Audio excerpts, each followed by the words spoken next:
A lesson of faithfulness to Christ under all circumstances.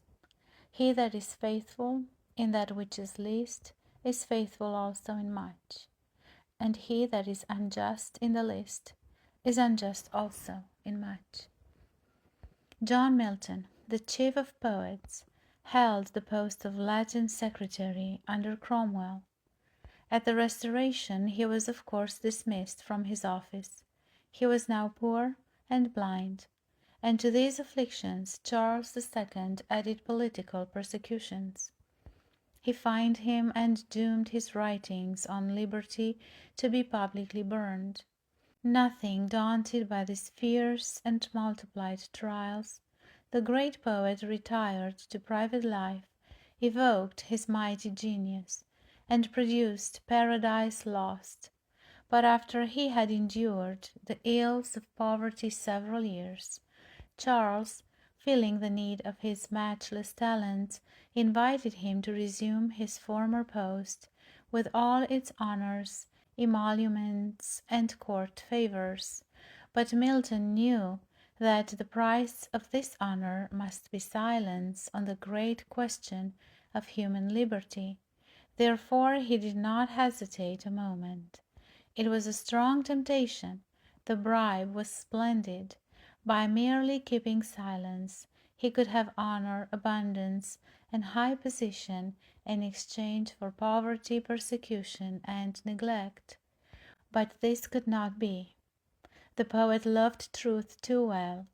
His soul was too noble, too sincere, too firm in its allegiance to God and liberty, to barter away its right to condemn tyranny for place or gold.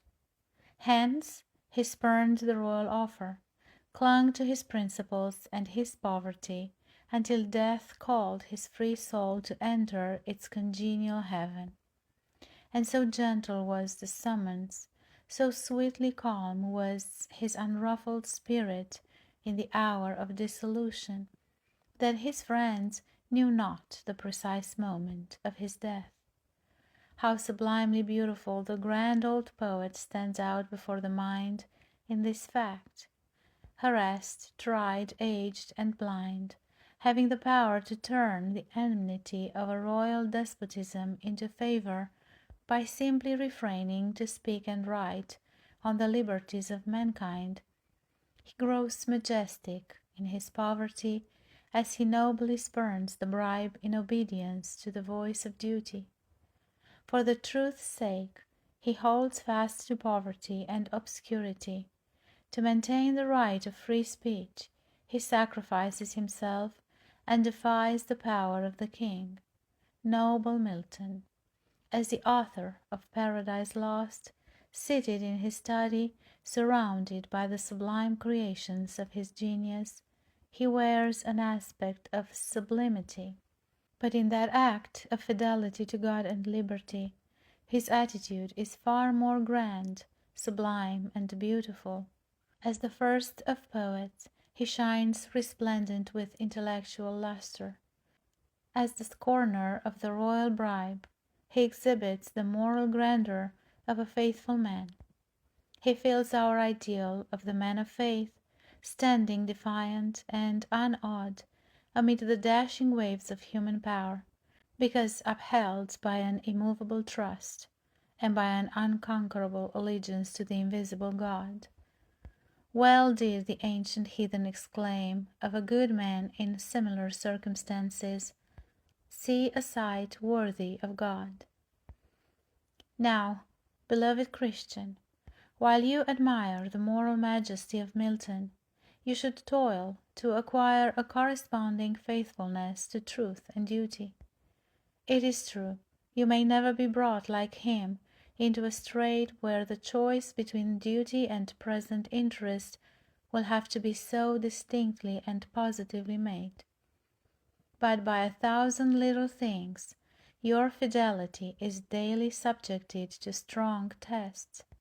It is by proving true in these you must prepare yourself to stand firm in a great exigency, and by the measure of your faithfulness in little things you may pass a safe judgment on your ability to abide a fiery trial.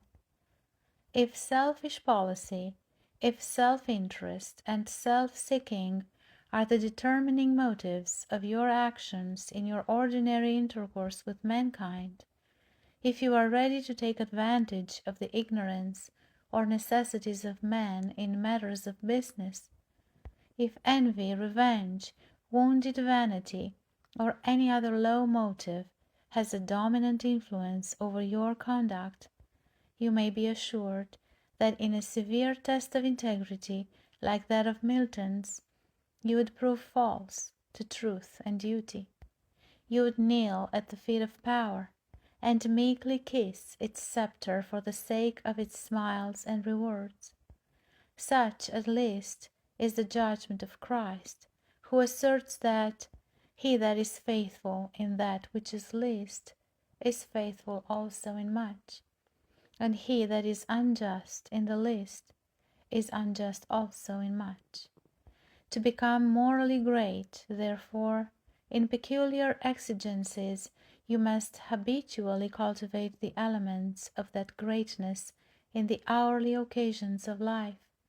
Then, if it be your lot to confront great dangers, you will be prepared to stand true, firm, faithful, and to give occasion to the exclamation, "See a sight worthy of God." Who is the honest man?